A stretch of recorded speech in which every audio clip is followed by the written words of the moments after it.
Hello at magandang gabi. Pasensya na sa lahat at tayo hindi nakapag-live nung mga nakaraang linggo. At ngayon medyo late tayo, ano? Medyo mahina kasi yung internet kanina, siguro dahil doon sa maraming gumagamit ng internet. At muli ito si Kuya Jay at welcome sa ating FB Live podcast. Maraming salamat sa lahat ng mga sumusuporta at magandang gabi sa mga nakakapakinig at magandang gabi rin sa lahat ng makakapakinig ng ating replay. Ayan. Magandang gabi sa lahat. At ako'y nagpapasalamat muli at sa lahat ng mga sumusuporta, ano, sa lahat ng makakapakinig ng replay at nakikinig ngayon, i-like, share at mag-comment kayo para kung sakali na aking mabasa ang inyong mga comment. You can suggest any topic that we can discuss para tuloy-tuloy yung ating mga pag-aaralan at mga pag-uusapan. Ano. Sa gabing ito, meron akong tanong. Alam nyo ba yung feeling na parang hindi sinasagot ni Lord yung mga prayers mo? Minsan, paulit-ulit tayong nagpe-pray, paulit-ulit kang nagpe-pray, pero parang tahimik lang siya. Ayan. Pero what if hindi pala tahimik si Lord? What if sinasagot ka na pala niya, pero hindi lang sa paraan na inaasahan mo? Ayan ang ating pag-uusapan ngayong gabi. Bago tayo mag-start, shout out muna sa aking mga kapatid, si Grace Gorospe, si Jocelyn Joaquin, si Jason Joaquin, at ang aking tiyahin, si Ate Popin. Ayan, magandang gabi at sa lahat ng gustong magpabati at magpa-shoutout kung abutan nyo itong live, makita ko ang inyong comment. Ayan, please comment naman din sa ating live para ngayon meron tayong interaction sa ating mga listeners, ano. Magandang gabi sa lahat at sa lahat ng makakapanood. Abangan nyo, ay makakapakinig, abangan nyo sa susunod na live para mabati ko kayo sa live nating podcast. Binabati ko rin yung aking pinsan, si Pastor Jim at ang kanyang asawa, si Pastor Grace. Ayan. At kung si Pastor Toki ay makapakinig at si Pastor Anjo ay ang mga magigiting na pastor na ating kakilala. At simulan natin yung ating pag-uusapan. Yung bang akala mo hindi ka sinasagot ng Diyos, akala mo tahimik lang si Lord, pero papaano kung sinasagot ka na pala, pero hindi lang sa paraan na inaasahan mo? Madalas kasi, pag nagpe-pray tayo, may specific tayong gusto. Yung gusto natin yung mabilisang sagot. Pero si Lord, hindi siya genie. Siya ay Ama at bilang Ama, mas alam niya kung kailan at paano ibibigay yung sagot na best para sa atin. Sabi nga sa Matthew chapter 7 verse 7, ang sabi doon, ask and it will be given to you. Seek and you will find. Knock and the door will be opened to you. Ibig sabihin, walang dasal, walang prayer ang nasasayang. Pero dapat din nating maintindihan na may proseso sa bawat sagot niya. Pero let us be honest, mga kapatid. Ang hirap tanggapin yan kapag ang sagot ni Lord ay struggle, delay, or heartbreak. Kapag nag-pray ka ng Lord, give me patience. Tapos binigyan ka niya ng mga taong nakakainis. Kapag nag-pray ka na, Lord, make me strong.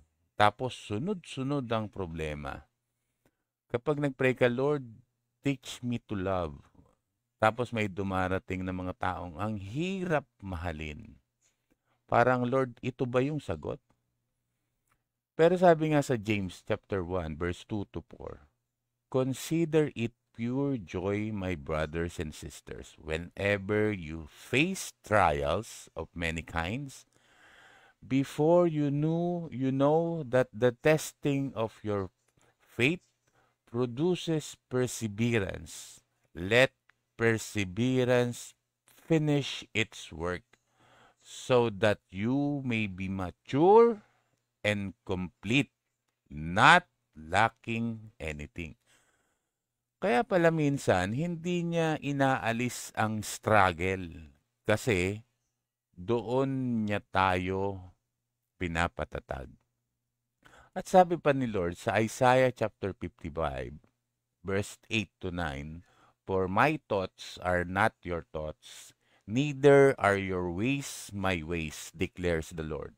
As the heavens are higher than earth, so are my ways higher than your ways, and my thoughts than your thoughts. Kaya minsan, hindi natin naiintindihan o hindi natin agad maintindihan, pero laging may purpose. Kasi minsan hindi niya binabago yung sitwasyon. Binabago niya tayo sa gitna ng sitwasyon. Kaya yung mga struggle mo ngayon, answered prayer na pala yan. Diba? Meron nga akong nabasa ang sabi when I prayed for patience, God gave me situations to practice it. When I prayed for strength, God gave me difficulties to make me strong. When I prayed for love, God sent me troubled people to help. My prayers were answered. Ang galing, ano? Hindi niya binigay agad yung gusto natin.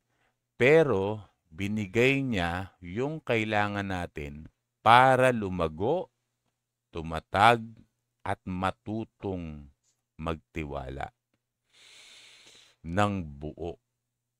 Kaya bago ka magtanong kung nasaan ang sagot ni Lord, tanungin mo rin, Lord, anong itinuturo mo sa akin sa sitwasyong ito?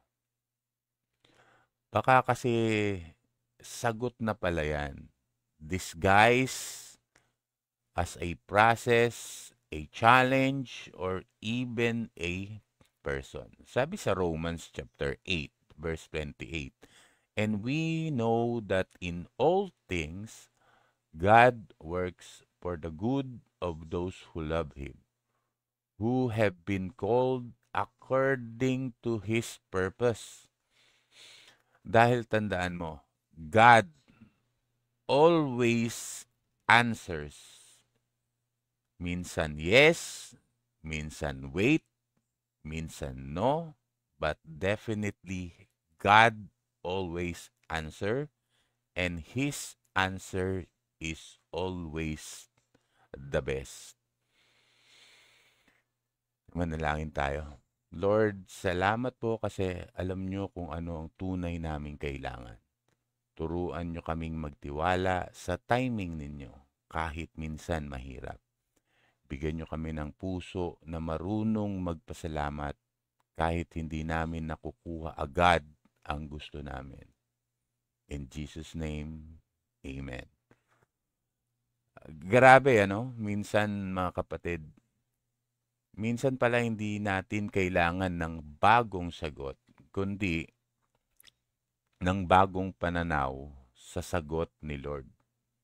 Kaya kung na-bless ka sa message na ito, share mo sa timeline mo. Baka may best friend ka na akala niya tahimik si Lord. Pero sagot na pala yun.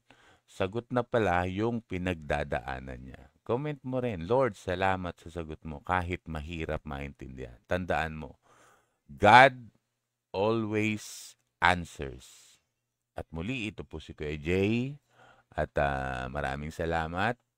And this has been your reminder that your prayer are never wasted. God hears you, God sees you, and in His perfect time, He will answer you. Kita-kits uli sa ating next episode. Stay faithful, stay grateful, stay close to Jesus. God bless mga kapatid. At sa muli, peace.